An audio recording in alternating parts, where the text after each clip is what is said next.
না, তাহলে কিন্তু পিঠেগুলো ভেঙে যেতে পারে, যেহেতু ভীষণ নরম থাকে। তাই এভাবে 2-3 মিনিট মতো একটু ফুটিয়ে নিয়েছিলাম। তারপর আমি একটু একটা পিঠে আমি আপনাদেরকে চামচ দিয়ে কেটে দেখিয়ে দিচ্ছি। দেখুন পিঠেটা কতটা নরম, তা আশা করছি আপনারা কাটাটা দেখে বুঝতে পারছেন। আর ভেতর থেকেও দেখুন পিঠেটা কত সুন্দরভাবে তৈরি হয়েছে।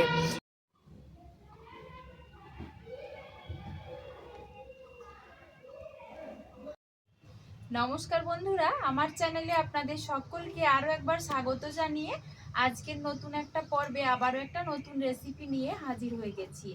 আজ বানাবো গাজর দিয়ে দুর্দান্ত স্বাদের একটা পিঠের রেসিপি, যেটা আপনারা পিঠেও বলতে পারেন বা মিষ্টিও বলতে পারেন। বানানো ভীষণ সহজ আর খেতে কিন্তু খুব সুন্দর হয়।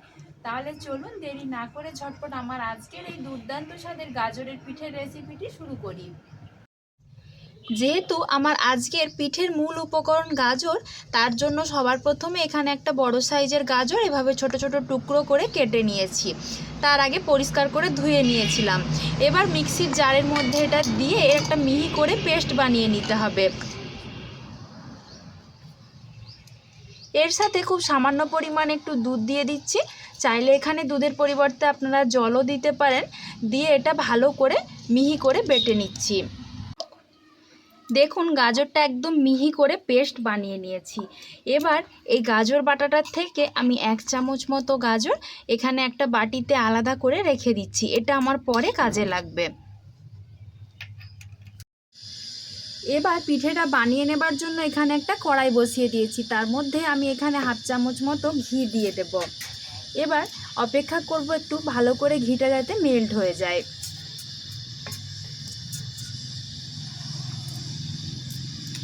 এবার আমি যে গাজরের পেস্টটা বানিয়ে রেখেছিলাম সেটা এই ঘিয়ের মধ্যে দিয়ে দিচ্ছি। এখানে কিন্তু অবশ্যই ঘিটাই দিতে হবে, তবে কিন্তু পিঠের স্বাদ দুর্দান্ত হবে। এবার এই গাজরের মিশ্রণটা দিয়ে ভালো করে নাড়াচাড়া করে ঘিয়ের সাথে একটু ভেজে নিতে হবে, যাতে গাজরের একটা কাঁচা গন্ধ আছে সেটা চলে যায়। এভাবেই মিনিট 3-4 নাড়াচাড়া করে একটু গাজরটা ভাজা ভাজা করে নিচ্ছি। এবার গাজরের মধ্যে সামান্য একটু লবণ দিয়ে দিচ্ছি। যে কোনো মিষ্টি বা পিঠে বানাতে গেলে কিন্তু লবণটা অবশ্যই দিতে হবে, তা না হলে স্বাদটা ঠিকঠাক মতো আসবে না। গাজরটার জলটা কিন্তু অনেকটাই শুকিয়ে এসেছে। এই পর্যায়ে আমি এখানে দিয়ে দেব দুধ। আমি এখানে একটা ছোট্ট গ্লাস মাপ করে 1 গ্লাস মতো দুধ দিয়েছি। চাইলে একটু বেশি করেও দেওয়া যেতে পারে। যত দুধ দেওয়া হবে ততই কিন্তু মিষ্টি বা পিঠের স্বাদটা ভালো হবে। এবার কিছুক্ষণ অপেক্ষা করব যাতে দুধটা একটু ফুটতে শুরু করে। এবার এর মধ্যে আমি 2 চামচ মতো চিনি অ্যাড করে দিচ্ছি। তার সাথে দিয়ে দেব সুজি। আমি এখানে 2.5 চামচ মতো সুজি নিয়েছি। যেহেতু এই বাটিটারই আমি 1 বাটি মতো গাজর নিয়েছিলাম, তাই এখানে 2 থেকে 3 চামচ মতো সুজি দিলেই কিন্তু পিঠেটা ঠিকঠাকভাবে তৈরি হয়ে যাবে। এবার গ্যাসের আঁচটা একটু কমিয়ে দিয়ে সুজি আর দুধটা ভালো করে মিশিয়ে নিতে হবে। এই সময় গ্যাসের আঁচটা একটু কমিয়ে দিতে হবে, তা না হলে সুজি দেওয়া মাত্রই কিন্তু সমস্ত দুধটা টেনে নেবে। এভাবে কিছুক্ষণ নাড়াচাড়া করে ফুটিয়ে ফুটিয়ে মিশ্রণটা একটু ঘন করে নেব। এইভাবে আমি প্রায় 5 থেকে 7 মিনিট মতো মিশ্রণটা নাড়াচাড়া করে করে একদম ঘন করে নিয়েছি। দেখুন প্যানের গা থেকে এভাবে ছেড়ে আসছে। এবার অন্য একটা থালার মধ্যে মিশ্রণটা নামিয়ে অল্প একটু ঠান্ডা করে নিচ্ছি। মিশ্রণটা অল্প একটু ঠান্ডা হয়ে গেছে। পুরোপুরি ঠান্ডা কিন্তু করা যাবে না। এবার আমি হাত দিয়ে কিছুক্ষণ এভাবে একটু মেখে নেব। তাহলেই কিন্তু সুজির দানাগুলো একদম সুন্দরভাবে নরম হয়ে যাবে। ভালো করে মেখে নিয়েছি। তারপর দুটো হাত পরিষ্কার করে ধুয়ে নিয়েছি। এবার দুটো হাতের তালুর মধ্যে অল্প একটু ঘি লাগিয়ে নেব। তারপর এর থেকে অল্প অল্প করে মিশ্রণ এভাবে হাতের মধ্যে নিচ্ছি। দিয়ে এভাবে গোল গোল করে পিঠের মতো করে বানিয়ে নেব। আপনাদের যদি কোনো রকম অন্য কোনো শেপ বানাতে ইচ্ছে করে সেটাও কিন্তু আপনারা একইভাবে বানিয়ে নিতে পারেন। তবে আমি এই পিঠেটা গোল গোল করে বানাবো। দেখুন সুন্দরভাবে গোল করে বানিয়ে নিয়েছি। আবারও একটা একই রকমভাবে নিয়ে গোল করে বানিয়ে নেব। হাতের মধ্যে অল্প একটু ঘি নিলে কি হবে, এটা আর জড়িয়ে যাবার ভয় থাকবে না। তাই ঘিটা কিন্তু অবশ্যই নিতে হবে। আবারও একইভাবে একটা বানিয়ে নিয়েছি, একই রকম করে সবগুলোই বানিয়ে নিচ্ছি। তো দেখুন বন্ধুরা, একইভাবে সব পিঠেগুলো তৈরি করে নিয়েছি। পিঠেগুলো কিন্তু ঠান্ডা হয়ে যাওয়ার পর বেশ ভালোই তৈরি হয়ে গেছে। গরম থাকা অবস্থায় যখন হাতের মধ্যে চিটচিটে ভাব ছিল, এখন কিন্তু আর নেই। তো ঠান্ডা হয়ে গেলে এটা একদম ঠিক হয়ে যাবে, ঘাবড়ে যাওয়ার কোনো কারণ নেই। এবার পিঠেগুলো তৈরি করে নেব। এবার যেই কড়াটার মধ্যে আমি পিঠের মিশ্রণটা তৈরি করেছিলাম, তার মধ্যে আবারও 1 গ্লাসের চাইতে অল্প একটু কম দুধ দিয়ে দিচ্ছি। আপনারা চাইলে পরিমাণে আরেকটু দুধ কিন্তু বাড়িয়ে দিতে পারেন। আর আমি সবার প্রথমে যে গাজরের মিশ্রণটা তুলে রেখে দিয়েছিলাম সেটা এখানে দিয়ে দিচ্ছি। এতে করে সুন্দর একটা কালারও আসবে, আর পিঠেটার স্বাদ কিন্তু খেতে অনেক বেশি সুন্দর হবে। মেনলি এটা কালারের জন্যই দেওয়া হয়ে থাকে। এবার কিছুক্ষণ এভাবে রেখে দেব যাতে দুধটা ফুটতে থাকে।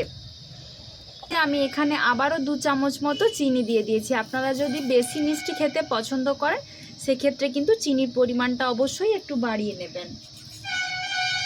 এবার আমি যে পিঠেগুলো তৈরি করে রেখেছিলাম সেগুলো দুধের মধ্যে দিয়ে দেব।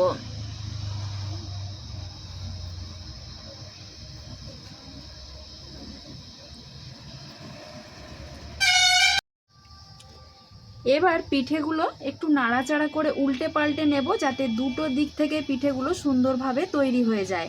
এই কাজটা কিন্তু দেওয়া মাত্রই করা যাবে না, তাহলে কিন্তু পিঠেগুলো ভেঙে যেতে পারে, যেহেতু ভীষণ নরম থাকে।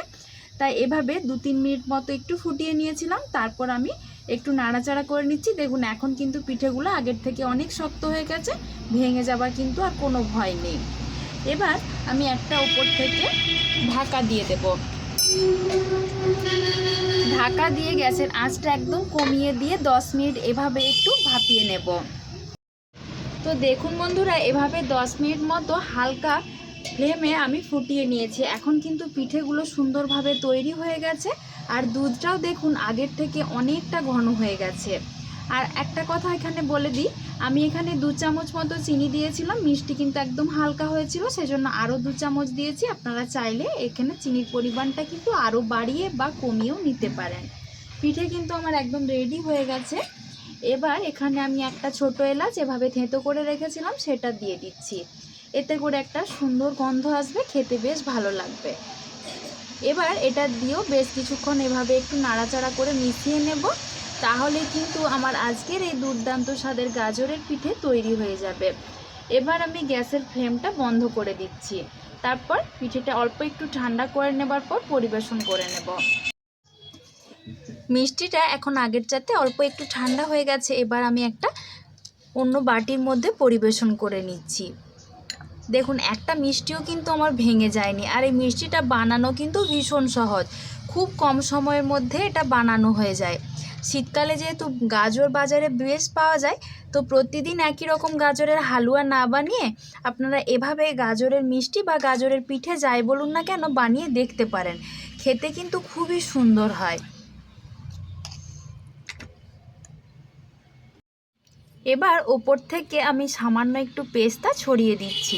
এটা আপনারা চাইলে দিতেও পারেন বা নাও পারেন, তবে পেস্তাটা দিলে দেখতে বা খেতে দুটোই কিন্তু অনেক সুন্দর হয়, সেজন্য সামান্য একটু পেস্তা কুচি ছড়িয়ে দিচ্ছি। আবার আপনারা চাইলে আপনাদের পছন্দ মতো যে কোনো ড্রাই ফ্রুটসও কিন্তু ছড়িয়ে দিতে পারেন। তো দেখুন আমার পিঠে কিন্তু একদম তৈরি। একটা পিঠে আমি আপনাদেরকে চামচ দিয়ে কেটে দেখিয়ে দিচ্ছি। দেখুন পিঠেটা কতটা নরম, তা আশা করছি আপনারা কাটাটা দেখে বুঝতে পারছেন। আর ভেতর থেকেও দেখুন পিঠেটা কত সুন্দরভাবে তৈরি হয়েছে, খেতে কিন্তু খুব সুন্দর হয়। আপনারা অবশ্যই এভাবে পিঠেটা বাড়িতে বানিয়ে দেখতে পারেন।